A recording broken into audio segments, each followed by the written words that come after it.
Morning class, I am Tabriz Akhtar. This is exercise 4.3 of class 6 maths.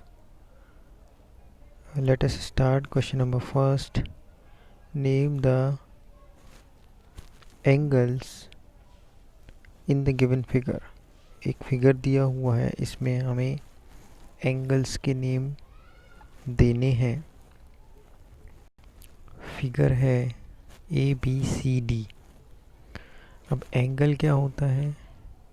Angle क्या होता है? तो angle के लिए अगर कोई दो लाइन हो, ठीक है, कोई दो लाइन हो, ये मैंने दो लाइन बनाई, तो जहाँ पे वो इंटरसेक्ट करती है यानी जहाँ पे वो मिलती है वहाँ पे एंगल फॉर्म होता है. तो देखिए ये जो दो लाइन मैंने बनाई, तो ये दो लाइन आपको कहाँ पे मिल रही है? तो ये दो लाइन इस पॉइंट पे मिल रही है, तो ये आपका एंगल बन गया. ठीक है. कोई और एक और दे देता हूँ मैं एग्ज़ाम्पल. फॉर एग्ज़ाम्पल ये एक लाइन जा रही है और यहाँ से ये एक लाइन चली गई. ठीक है. तो यहाँ पे भी हमारा इस पॉइंट पे एंगल बन गया. देखो अगर मैं चाहूँ तो इसे एंगल कह सकता हूँ. ठीक है.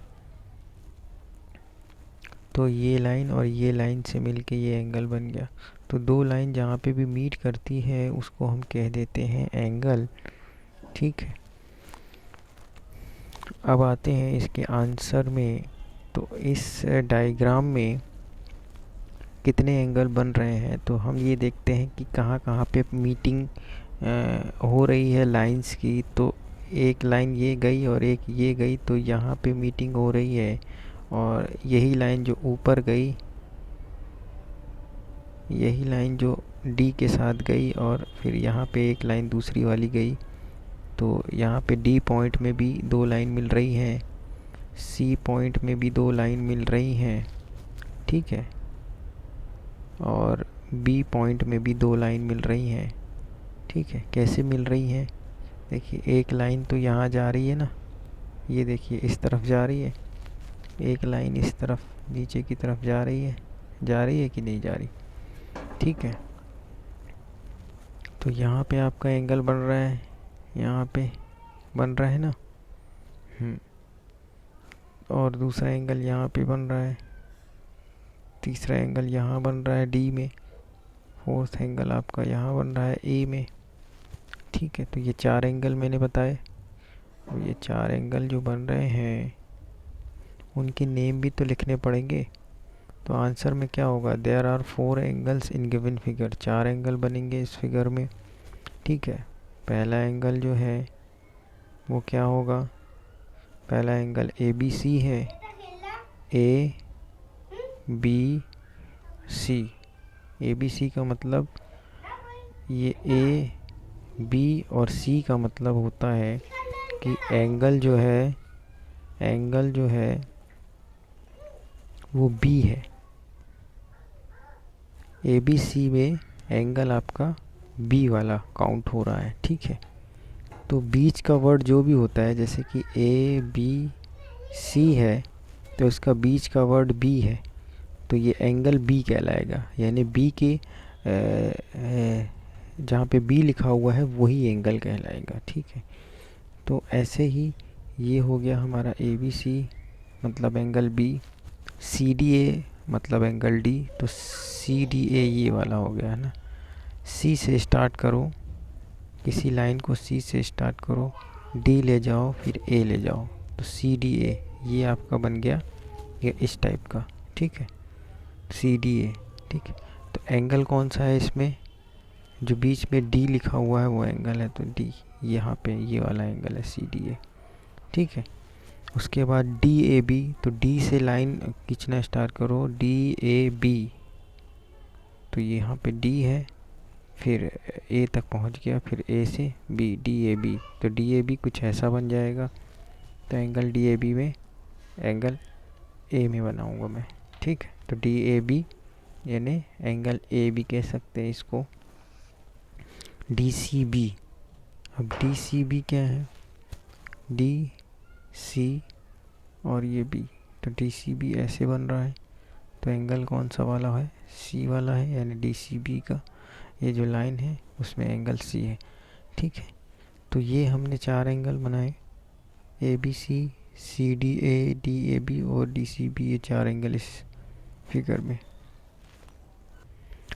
Question number 2, in the given diagram name the point.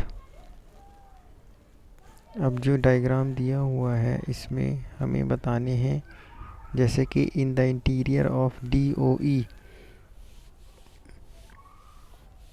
D O E के अंदर कितने पॉइंट हैं, या इंटीरियर में इसके कितने पॉइंट हैं, यानी डी ओ ई हमें पॉइंट बताने हैं कितने हैं। तो ठीक है, point interior of D O E, तो डी ओ ई पहले तो हमें डी ओ ई समझना होगा कि कहाँ पे है।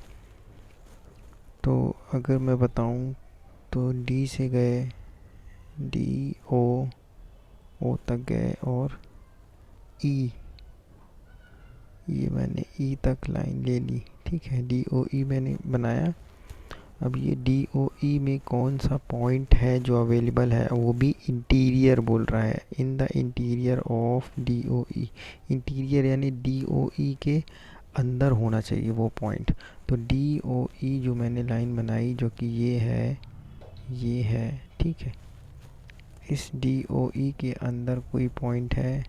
ठीक है, ये वाला पॉइंट है ए, सिर्फ ए ही है जो उसके अंदर है, डी ओ ई के अंदर, और कोई तो पॉइंट नहीं, सी तो है नहीं, सी तो उस तरफ है। ठीक, point exterior of E O F, तो ई ओ एफ के एक्सटीरियर यानी बाहर कितने पॉइंट हैं, ई ओ एफ ये है, ई से गए, ओ गए और एफ, तो ई ओ एफ ये है। अब ई ओ एफ के बाहर कितने पॉइंट हैं,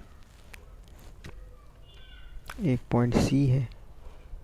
देखिए, अंदर का एरिया ये कहलाता है, और बाहर का एरिया क्या है, पूरा एरिया जो ये सब अवेलेबल है ये बाहर है। ठीक है, तो एक पॉइंट इस एंगल के बाहर पॉइंट है एक सी, ये ए भी बाहर है और डी भी बाहर है। तो सी ए डी जो हो गया वो आपके एक्सटीरियर पॉइंट हो गए ई ओ एफ के। अब points on E O F, अब ई ओ एफ में पॉइंट्स कितने हैं, ना अंदर ना बाहर, उसी में। तो ई ओ एफ जो है वो लाइन आपको ये दिख रही है, ये ई ओ एफ ये लाइन है। ठीक है, अब इसी में पॉइंट कौन कौन से हैं, एक तो एफ पॉइंट है, ई पॉइंट भी है, बी पॉइंट भी है और ओ पॉइंट भी है। तो ई ओ बी एफ ये 4 पॉइंट उसी लाइन में अवेलेबल है, यानी उसी एंगल में अवेलेबल है, ई ओ एफ के एंगल में। ठीक है, तो एंगल के इंटीरियर में अवेलेबल होने वाले नंबर, मतलब होने वाले पॉइंट कौन से कहलाते हैं, जैसे कि ये मैंने एक एंगल बनाया, अब इसके अंदर पॉइंट ये कहला गया। ठीक है, इसी एंगल के बाहर पॉइंट कहाँ कहलाएगा, ये हो गया इसके बाहर, या फिर ये भी बाहर है, या फिर ये भी बाहर है। बस यहाँ कहीं पॉइंट अगर लगाऊंगा मैं तो अंदर कहलाएगा, ये सारे अंदर कहलाएंगे। ठीक है, ये जो है ये सारे अंदर वाले पॉइंट हैं एंगल के, और ये जो पॉइंट मैंने बनाए ये बाहर वाले पॉइंट हैं एंगल के।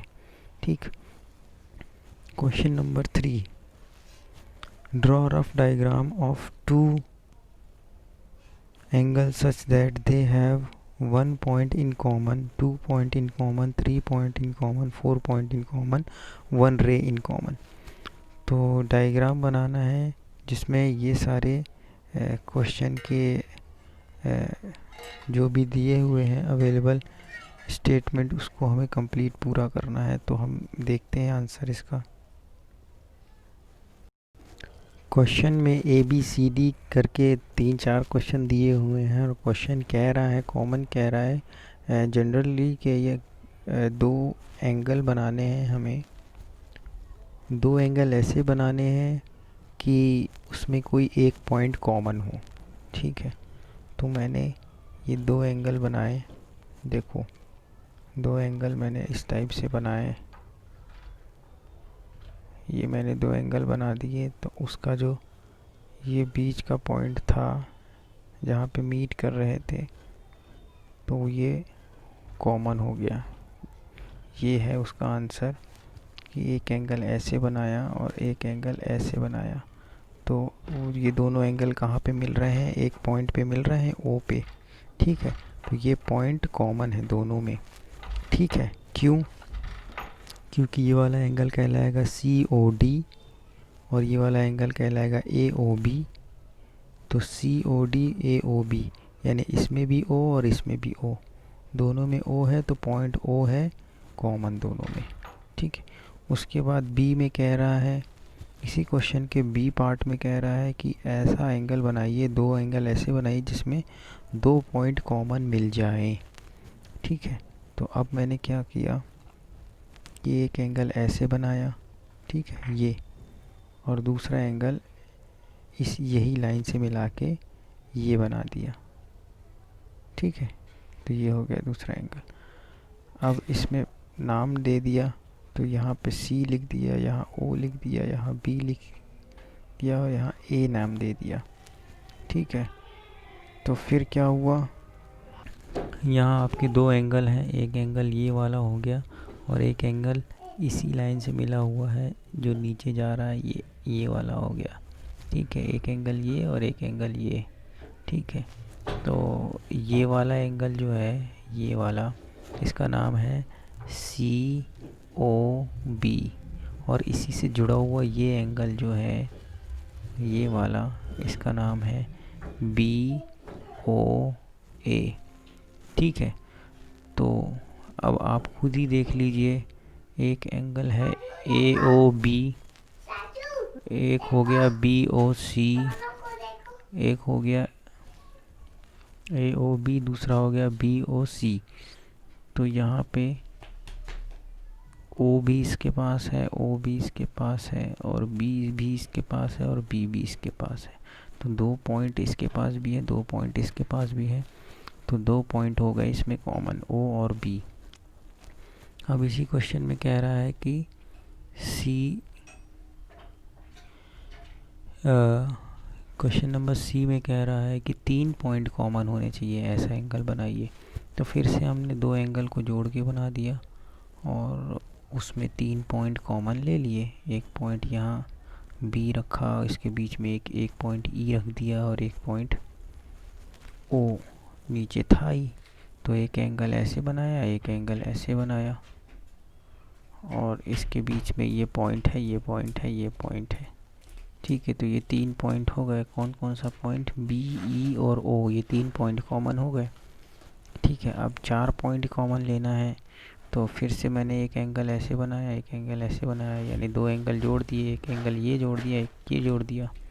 ठीक है, अब इसके बीच में मुझे जितने पॉइंट लेने हैं मैंने उतने पॉइंट ले लिए।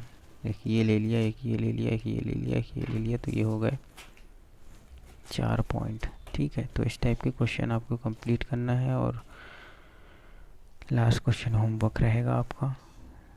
Thank you.